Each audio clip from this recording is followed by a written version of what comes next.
Mbak Eni, mungkin ada informasi yang bisa disampaikan begitu terkait dengan rumor-rumor yang terjadi. Apakah Indonesia emang mempunyai hutang dengan Arab Saudi begitu dan berapa banyak begitu? Mempunyai hutang? Nah, Hutang mungkin apa bisa ya? dikonfirmasi, ya mungkin bisa dikonfirmasi ya, kalau ada informasi seperti itu begitu kalau ada. Apakah memang benar begitu? Setahu saya, Aha. berdasarkan komunikasi dengan pihak otoritas Saudi, jadi dari Saudinya langsung gitu ya, justru dari mereka sangat ingin menanamkan uangnya di Indonesia. Jadi malah keliru mungkin kalau eh, apa namanya ya, logikanya kalau kita punya utang kan pasti ditagih dulu dong sebelum orang mau masukkan uang ke negara kita kan kira-kira begitu. Jadi ini justru ada keinginan kuat dari pihak Saudi untuk bisa menanamkan modalnya di Indonesia dalam berbagai bentuk investasi, ya, pembangun ikut mungkin pembangunan infrastruktur, pembangunan apa namanya bisnis-bisnis yang orientasinya adalah sustainable energy misalnya dan lain sebagainya. Jadi ya rumors itu menurut saya sih tidak selaras dengan informasi yang saya dapat dari Saudi langsung. Kita juga berarti harus menyaring beberapa informasi dari media sosial agar tidak terjadi kesimpang siuran begitu ya. Ini makanya saya konfirmasi nih, kali aja di informasi yang bisa didapatkan dari Mbak Yeni begitu ya. Mbak, Media sosial kayaknya apalagi netizen Indonesia yang maha benar. Kadang-kadang faktanya itu suka sumir sih ya, iya, tapi dianggap milenial fakta. yang Hah? seperti Mbak Yeni bilang saat ini, milenial ini kreatif, kreatif kalau di bidang media sosial. Ada aja yang dibikin, ada aja yang diinformasikan begitu ya Mbak ya. Tapi kita harus berpikir positif. Itu artinya milenials kita atau orang-orang yang berkecimpung di media sosial memang imajinasinya luar biasa. Sehingga kadang-kadang bikin mengarang bebas gitu ya. Kayaknya butuh pendampingan juga berarti dari pemerintah supaya imajinasinya nggak terlalu kemana-mana gitu.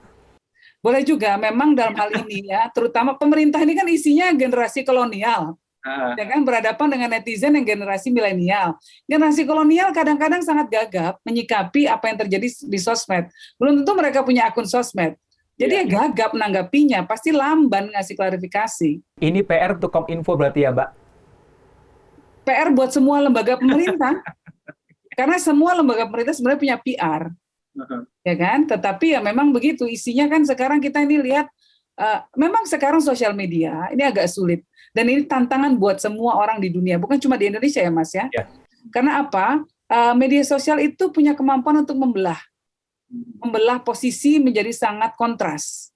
Ya, ini yang dinamakan echo chamber ya. Kita di feeding dengan informasi yang sama terus-menerus sampai kemudian menebalkan keyakinan kita akan suatu isu, walaupun kadang-kadang tidak rasional. Nah, Mhm. ini tantangan banyak bangsa di dunia karena salah satu peran dari media sosial itulah yang kemudian membuat Mhm. pengkotak-kotakan di tengah masyarakat. Nah, Mhm. gimana caranya kita bisa mengatasi ini? Ini bukan masalah kita aja. Facebook kan di luar negeri cukup dicecer oleh banyak inilah, banyak pemerintah gitu ya, yang mengatakan kamu tanggung jawab dong. Kamu kan platform yang menyebarkan informasi, tapi kadang-kadang informasi yang kamu taruh di platform kamu itu menyesatkan. Tanggung jawabmu gimana? Nah, ini agak kelabakan Mark Zuckerberg nih Iya, untuk apa betul. namanya merespon terhadap hal semacam itu. Tapi terkaitan dengan informasi yang disampaikan Mbak Yeni tadi, Arab Saudi akan menanamkan investasinya begitu ya. Kita tahu beberapa waktu lalu juga ada beberapa yang sudah dilakukan di sini seperti pembangunan masjid begitu ya Mbak.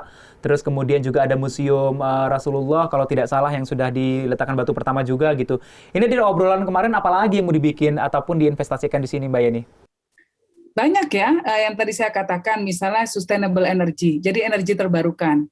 Jadi di Saudi sekarang memang salah satu fokusnya adalah mereka ingin membuat diversifikasi dari sektor migas. Mhm. Ya, kan mereka sangat ini besar sekali ketergantungannya pada sektor migas ya. Aramco itu penopang keuangan negara lah kira-kira ya, perusahaan minyak Saudi. Nah, mereka mengerti bahwa dengan turunnya harga minyak, artinya pendapatannya jauh berkurang. Jadi mereka harus melakukan diversifikasi untuk pendapatan negaranya bisa tetap stabil. Nah, Saudi sendiri sekarang melakukan pembangunan infrastruktur, salah satunya kota baru, namanya NEOM, ini masih dalam rencana, dalam tahapan desain gitu ya, yang akan dibangun ya sampai 30 tahun ke depan, itu semuanya ini kota baru yang ramah lingkungan. Mhm. Jadi mereka orientasinya adalah energi yang ramah lingkungan. Nah, mereka mau masuk juga ke Indonesia. Kalau di Indonesia ada proyek-proyek ramah lingkungan, maka Saudi sangat ingin tertarik untuk membiayai proyek-proyek tersebut. Jadi ini buat apa namanya para pemain lokal ya, energi terbarukan. Nah, itu tuh ada calon investor dari Saudi. Wow, ini walaupun dalam kondisi pandemi saat ini, berarti ini berkah pandemi termasuk ya Mbak ya? Iya, justru kalau lagi pandemi begini kan, pembangunan banyak terhenti. Jadi uangnya Iya. ini tidak bekerja untuk mereka. Mereka ingin menanamkan investasi supaya bisa dapat keuntungan.